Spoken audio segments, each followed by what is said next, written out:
Welcome back. तो आज हम एक वीडियो देखने वाले हैं डॉक्टर रिजवान अहमद का। आज हमारा मूड बहुत अच्छा है, हमने नहा के तैयार होके एकदम मस्त चश्मा वश्मा लगा के आज हम बैठे हैं एकदम ऐसे एकदम। तो आज हमारा मूड अच्छा है, पता नहीं क्यों अच्छा है, 2-3 दिन से है एवे ही है। खैर, तो बेसिकली हुआ ये है, फेस टू फेस का वीडियो है डॉक्टर सैयद रिजवान अहमद का। बात ये है कि सेक्युलर राम के नाम पर कौम के साथ धोखा। देख रहे हैं साहब, ये लिखा है वीडियो का टाइटल, सेक्युलर्स ने कौम को धोखा दे दिया बेसिकली। ठीक है, तो देखते हैं वीडियो और ऑब्वियसली ओरिजिनल वीडियो का लिंक जो है वो डिस्क्रिप्शन में है। तो प्ले करते हैं, प्ले। मेरे नाम वाह वाह, मेरे नाम मेरे नाम मेरे नाम। एक मिनट, ये आदमी वही है जो मैं सोच रहा हूँ कि ये है, या मेरी आंखें मुझे धोखा दे रही हैं? ये लग तो वही रहा है यार मुझे। मेरे नाम मेरे नाम मेरे मैं हमेशा से कहता हूँ कि पॉलिटिशियंस का कोई धर्म ईमान नहीं होता। आगे देखते हैं। मेरे नाम किस गली गयो मेरा नाम, किस गली गयो मेरा नाम। आंगन मोरा आंगन मोरा आंगन मोरा, सुना सुना आंगन मेरा, सुना सुना मेरे नाम, किस गली गयो मेरे नाम। यार इन्हें कोई मतलब If you're नहीं about है, 30, इन्हें कोई मतलब नहीं है। तुम हिंदू हो, तुम मुस्लिम हो, तुम क्रिश्चियन हो, तुम कुछ भी हो, इनकी राजनीति चमकनी चाहिए एकदम बढ़िया बढ़िया, पैसा आना चाहिए। ठीक है, तो आगे चलते हैं। and not making 1 crore, then there is something एक ही आ really, जाते हैं भाई साहब दिल जलाने के लिए, if you are not making 1 crore. really wrong.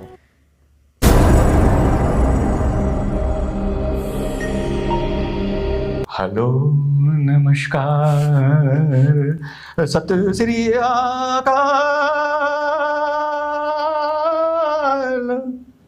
अस्सलामु अलैकुम।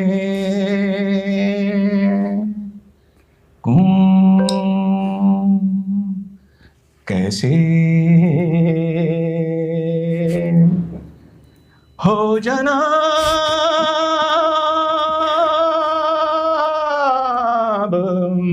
कैसे हो जनाब।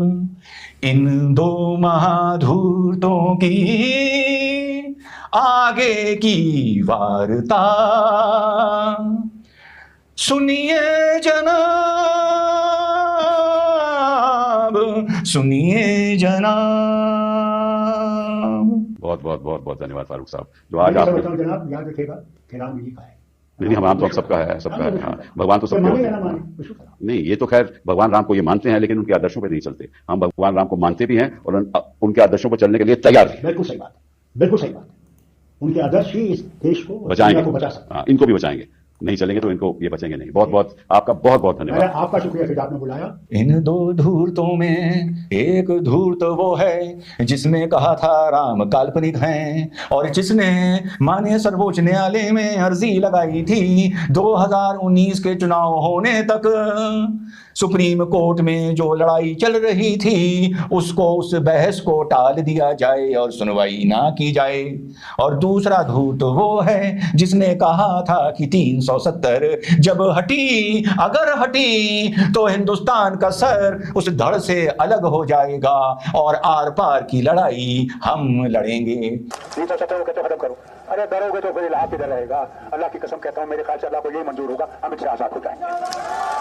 प्रभु राम राम लला ने इनकी हालत कैसी कर दी, ये खुद ही राम के भजन गा गा कर रीले अपनी वायरल करा रहे हैं। हेलो नमस्कार सत श्री अकाल, अस्सलाम वालेकुम, कैसे हैं जनाब? तो साहब देखिए राम लला ने इनकी कैसी हालत कर दी। और कोई ना कोई बहाना होता है, परमेश्वर अपने कोई ना कोई बहाने चुनते हैं, और उन्होंने बहाना चुना माने प्रधानमंत्री नरेंद्र मोदी को। तो ये हालत कर दी। आज मुसलमानों से एक बड़ा अहम सवाल लेके आया हूं, फिर आज का वीडियो बड़ा छोटा है, वीडियो खत्म करूंगा। अहम सवाल यह है कि ये तो आपने साथ ही सुना सुना होगा कि बहुत से विपक्ष के लोग कह रहे हैं कि मंदिर अधूरा है, शंकराचार्य जी ने बोला है, प्राण प्रतिष्ठा गलत तरीके से हो रही है, प्राण प्रतिष्ठा गलत तारीख को हो रही है, प्राण प्रतिष्ठा माने नरेंद्र मोदी जी क्यों कर रहे हैं? मुझे नहीं पता प्राण प्रतिष्ठा माने नरेंद्र मोदी जी कर रहे हैं, मुझे बस इतना पता है और नपी तुली बात करता हूं कि गर्भगृह में माने नरेंद्र मोदी जी उस मौके पर, उस उपलक्ष्य पर मौजूद रहेंगे। क्या वहां पर माने नरेंद्र मोदी जी की भूमिका होगी? ये फेस टू फेस 22 तारीख की शाम को जो वीडियो बनाएगा रिजवान अहमद, उसमें बताएगा, क्योंकि हवा में तुकबाजी कम से कम मेरा चैनल या मैं एज अ पर्सन यहां पर बैठ के बात कर रहा हूं या समाज में बैठ के बात कर रहा हूं, ये बात मैं नहीं करता हूं। तो इस तरह की बहुत सी बातें आप लोगों ने सुनी होंगी, कल इस पर बात करेंगे, मैटर को पॉलिटिकल कर दिया है, नरेंद्र मोदी जी का ये काम थोड़ी है, वगैरह वगैरह वगैरह।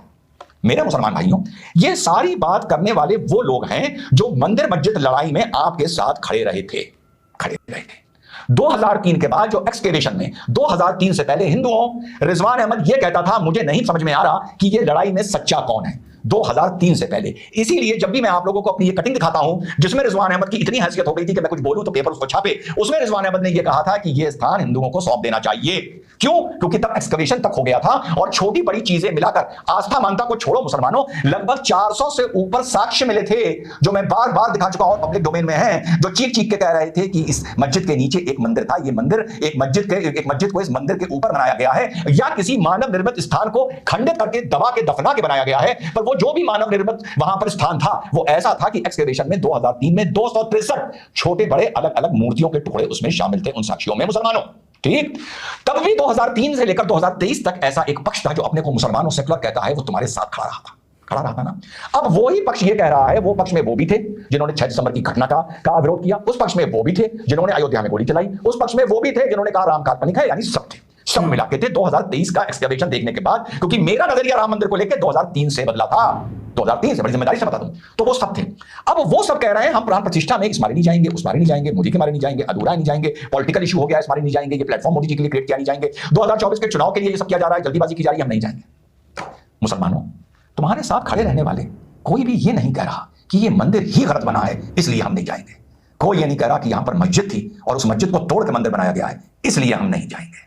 कोई कह रहा है इसका मतलब यह है कि अगर 2 खेमे थे, एक राजनीति का खेमा इधर था और उस राजनीति के खेमे के साथ सनातनियों का खेमा एक अलग था, कुछ चुटकी भर से भी कम मुसलमानों का खेमा इधर था, जैसे सैयद रिजवान अहमद जो इधर का खेमा छोड़ के इधर आके मिल गए थे, क्योंकि उनके दिमाग में इतना इल्म, इतनी शर्म और इतना ईमान जिंदा था कि उन्होंने कहा नहीं, ये मस्जिद किसी उस जगह पर नहीं बनी है जिसके नीचे कोई भी किसी की कोई भी अमानत ना दफन हो, इधर आके मिल गए थे। एक खेमा था जहां मेरे सम्मानित जाहिर मुसलमानों, बेईमानों, आप खड़े हुए थे और आपके साथ ये संगठन के लोग खड़े हुए थे।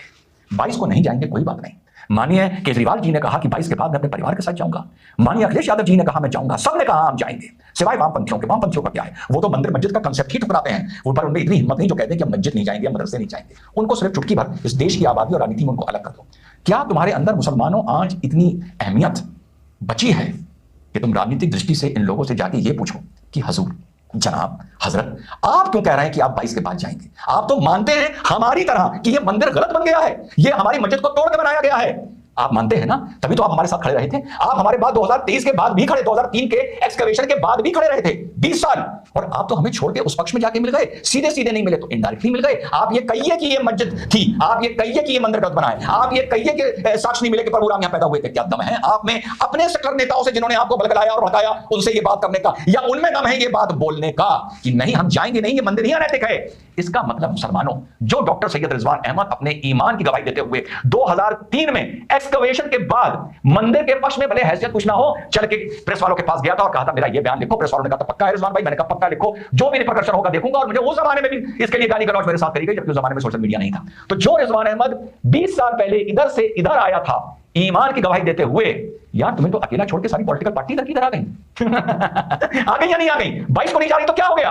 23 को तो जा रही है, 25 को तो जा रही है, पहली को तो जा रही है, जैसा मैंने कहा था, जिसमें सब शामिल हो गए। हिम्मत है तो उन्हें रोक के दिखाओ, हिम्मत है तो उन्हें रोक के दिखाओ और कहो कि आप नहीं जाएंगे। आप कहिए कि ये मस्जिद थी और यहाँ पे मंदिर अनैतिक बना हुआ है, गलत बना हुआ है, असनातनी बना हुआ है, तब हम मानेंगे कि आपकी हमारी जो साथ था वो सच्चा था। है हिम्मत तुमने और है हिम्मत उनमें, अकेले खड़े हो, राम मंदिर को लेकर आज अकेले खड़े हो। इसी तरह एक दिन काशी को लेकर अलग खड़े होगे और इसी तरह एक दिन कृष्ण जन्मभूमि, कृष्ण अवतरण भूमि को लेकर तुम अकेले खड़े होगे। और जब रिजवान अहमद तुम्हें समझाता है तो गालियां देते हो और वक्त रिजवान अहमद की गवाही देता है, क्योंकि रिजवान अहमद में अकल तो है ही नहीं, रिजवान अहमद में सिर्फ ईमान है और ईमान के दम पर बात करता है। और आखिर में ये तुम भी मानते हो मुसलमानों कि ईमान वाले की जीत होती है, चाहे उसे जितनी तकलीफ झेलनी पड़े, जितनी गाली झेलनी पड़े, इससे कोई फर्क नहीं पड़ता। और चलते चलते मुसलमानों एक बात बताऊं, जो कहा जा रहा है 22 जनवरी को श्री राम का जाप घर घर में होगा, श्री राम के नाम के घर घर में दिए चले जाएंगे, बिल्कुल बिल्कुल ना दिया जलाओ।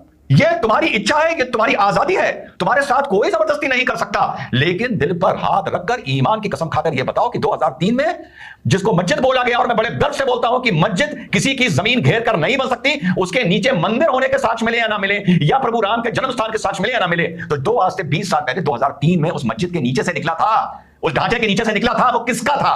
ये तो दिल पे हाथ रख के ईमान रख के बताओ ना, ये तो देख के बताओ ना। काशी पर जो दीवारें और जो फाउंडेशन और जो नींव चीख चीख के बोल रही है कि मैं मंदिर की थी, मेरे ऊपर मस्जिद बनाए गए, इतना तो करो ना। करो जा ना जलाओ दिए, कोई फर्क नहीं पड़ता। और मेरी बात याद रखो कि राजनीतिक दृष्टि से तुम्हें सब छोड़ के चले गए हैं, सब छोड़ के चले गए। 22 को नहीं कहे तो 23 को कहे तो 24 को कहे, यानी उन्होंने मान लिया कि यही राम जन्मभूमि है और यही मंदिर है, वरना ना जाए, मना कर दे। कर रहे हैं? नहीं कर रहे हैं, लेकिन तुम इस सच्चाई से मुंह फेर लोगे और मुझे आके दिखाओगे और मुझे गालियां दोगे। जय हिंद, वंदे मातरम, खुदा। ओके, तो कुल मिला के लब्बो लब्बो वाली बात ये आ रही है सर कि मुस्लिम कम्युनिटी को, हमारी मुस्लिम कम्युनिटी को समझने की जरूरत है जब इनका पॉलिटिकल उल्लू सीधा हो रहा होता है, क्योंकि तुम ठहरे जज्बाती किस्म के लोग, ठीक है, ये तुम आगे कर देते हैं और तुम तो हाँ अरे अरे ठीक है, उसके बाद जैसे इनका उल्लू सीधा होता है, ये पीछे से गायब हो जाते हैं, तुम आगे पिट रहे होते हो, तुम्हारा नाम भी खराब होता है, तुम्हारा जो है आगे के फ्यूचरिस्टिक जो तुम्हारे जो प्रोस्पेक्टिव्स होते हैं, भाई कितने लोग पकड़े होंगे, कितने लोगों ने कुछ गलत काम करा होगा, जो उत्साह उत्साह के जो करवाते हैं ये हरकतें, कितने लोगों का करियर खराब हुए होंगे, कितने लोगों की और फ्यूचर जो होगा खराब होगा, कितना। और मैं इस पर्टिकुलर इंसिडेंट की बात नहीं कर रहा हूँ या एक पर्टिकुलर चीज़ की बात नहीं कर रहा हूँ, मैं जनरली बात कर रहा हूँ इंडिया में। ये तुम्हें उलझाते हैं, ये तुम्हें उठाते हैं, ये तुम्हें भरते हैं, चने के झाड़ पर चढ़ा देते हैं, अरे साहब ठीक है, अपना उल्लू सीधा करने के लिए तुम चल पड़ते हो कि हाँ साहब, अरे देखा साहब क्या नेता, अरे ठीक है, उसके बाद पीछे से खिसक लेते हैं, तुम हाथ रहे होते हो। अभी वक्त है सुधरो। मैं नहीं कह रहा हूँ कि नहीं तुम एकदम जो है यूटर्न ले लो, तुम बिल्कुल अलग हो जाओ, नहीं, मेरा कहने का मतलब ये है कि खुद भी तो थोड़ा दिमाग लगा लो कि ये जो लोग हमसे बातें करते हैं, अब इससे बड़ा इंसिडेंट क्या होगा सामने तुम्हारे जो भड़का रहे थे या जो तुम, चलो मैं नहीं कहता भड़का रहे थे, मैं नहीं कहता, मैं कहता हूँ जो तुम्हारी सपोर्ट करते हैं वो कहाँ है? उन्होंने पार्टी बदल ली, ग्राम पे जाएंगे, आज निकल परसों जाएंगे, फिर आप क्या करोगे?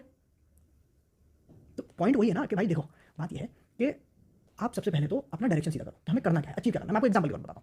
पिछले 50 साल के अंदर, पिछले 50 साल के अंदर हर संडे को 4 लोग आपके घर आते हैं, जो इंडियन मुस्लिम है, सही बात पता है, हर संडे 4 लोग आपके घर आते हैं, आपके साथ घेरा बनाकर खड़ा हो जाते हैं। क्या कहते हैं आपसे? जिंदगी 4 दिन की है, ऊपर कुछ नहीं लेके जाओगे, मस्जिद आ जाओ, नमाज पढ़ लो, इतना ही कहते हैं। इसमें कोई बुराई नहीं है, इसमें कोई बुराई नहीं है। भाई वो आपसे कहना कि आप आइए मस्जिद में नमाज पढ़िए, नमाज की आदत डालिए, ठीक है, कोई दिक्कत नहीं उसमें। दिक्कत पता क्या है? दिक्कत यहाँ है कि 97% मुस्लिम जो है वो इलिटरेट है, 97%, ठीक है, चलो मैं 95 दे देता हूँ, आपको कंसेशन देता हूँ, 95, ठीक है। मेजॉरिटी जो है मुस्लिम्स की वो पॉवर्टी लाइन के आसपास है, पढ़े लिखे नहीं है, तो जिन्होंने अपनी अकल से कर लिया, बाकी सारे पॉवर्टी लाइन के आसपास है।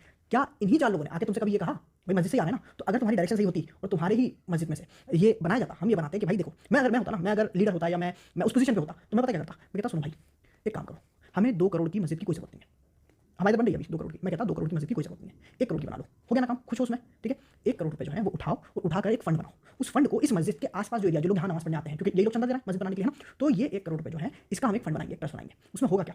आपका बेटा या आपकी बेटी जज, police officer, doctor, engineer, lawyer, जो भी है ना, अच्छी फील्ड में जाना चाहता है और कुछ बनना चाहता है, जैसे हम भी सिस्टम से जुड़े हैं, है ना। तो अगर कोई भी बच्चा 90% या 90% से ऊपर लेके आ रहा है मार्क्स, उसके पास पैसे नहीं है आगे पढ़ने के, है ना, लेकिन भाई हमें पता है कि हम, मैं एक पर्सपेक्टिव बता रहा हूँ, उस पर्सपेक्टिव से जो कि पर्सपेक्टिव आता है कि सब हम माइनॉरिटी में हैं, हमारे साथ गलत हो रहा है, बीजेपी आ गई है, हमारे लोग गवर्नमेंट में नहीं है, हमारी कोई नहीं सुनता, यही पर्सपेक्टिव है ना। तो उसका इलाज बता रहा हूँ। मैं अगर होता तो मैं ये करता कि एक ट्रस्ट बनाता, 2 करोड़ की मस्जिद की बजाय 1 करोड़ की करता, और कहता कि भाई सुनो, जो बच्चे हैं जो 90% या 90% से ऊपर ला रहे हैं, उनमें जो डॉक्टर बनना चाहता है बने, जो वकील बनना चाहता है बने, जो इंस्पेक्टर बनना चाहता है बने, जो IAS में जाना चाहता है, ठीक है, उसमें जाए, और उसके बाद जो है आपका जज बनना चाहता है वो बने, राइट, और दूसरी गवर्नमेंट जॉब में जाना चाहता है वो जाए, उसके अलावा जो है पायलट बनना चाहता है वो बने, राइट, ताकि आप भी सिस्टम से कनेक्टेड रहें। अब आज खुद ही कहते हो ना कि 1% है, 1.5%, 2% है, तो क्यों है? क्योंकि पिछले 50 साल से आप ही तो घर घर जाके कह रहे हो कि जिंदगी 4 दिन की है, तो 4 दिन की तो पढ़ के करना क्या है? क्या करेंगे गवर्नमेंट जॉब लेके? छोड़ो, यही सिखाया ना आपने। अगर आपने 4 लोगों को भेजकर ये कहा होता जो मैं आपसे कह रहा हूँ, तो आज हालत दूसरे होते। इसका मतलब ये नहीं कि आप मस्जिद ना जाएं, अपना वो भी करें, लेकिन ये भी करें, लेकिन नहीं। और वो जो नेता जो थे, जो पॉलिटिकल थे, उन्होंने आपको चढ़ाया चने की दाल पे, और उसके बाद वो पीछे से कट लिया, अब आप फंसे वहाँ पे। होता है ना कई बार, वो देखा गोलमाल का सीन देखा है, गोलमाल का बड़ा अच्छा सीन है, देखना। बेसिकली वो लड़की जो है वो ऊपर खड़ी होती है और ये चारों से देखते हो यूं करके ऊपर मुंडी करके चलते चले जाते हैं, बाकी 3 की नजर नीचे पड़ती है, पीछे से घूम जाते हैं वो तुम अरसलवासी हो जो चले जा रहे हो। समझ रहे हो क्या समझाने की कोशिश कर रहा हूँ मैं? अगर समझ में आए तो भाई साहब बहुत अच्छी बात है, ना आए तो बता देना, क्या एग्री करते हो डिसएग्री करते हो वो भी बता देना, ठीक है। मिलते हैं दूसरे वीडियो में, अपना ख्याल। एक लास्ट चीज़ मुझे याद आ गई तो मैंने सोचा ये भी ऐड कर दूँ। अक्सर लोग ये कहते हैं अरे जय श्री राम नहीं बोल सकते, तुम इस्लाम से बाहर हो जाओगे। ये भाई साहब जो गा रहे हैं ये बाहर हुए कि नहीं हुए? इनसे कोई कहेगा या नहीं कहेगा? ये सिर्फ ये आम पब्लिक के लिए अप्लाई होता है। जब पैसा आ जाए, पावर आ जाए, तो फिर आप कुछ भी कह सकते हो, फिर आप बाहर नहीं होते इस्लाम से, ऐसा है। बताइएगा जो भी लोग कहते हैं कि जय श्री राम या जय हिंद बोलने से आप जो है आपके ईमान पे फ़र्क पड़ता है, या आप नहीं कह सकते क्योंकि वो ब्लास्फेमी है या वगैरह वगैरह। ये जो भाई साहब पूरा गाना गा रहे हैं, इनका कुछ हुआ? ये बाहर बार हुए नहीं हुए? ये भी बता देना।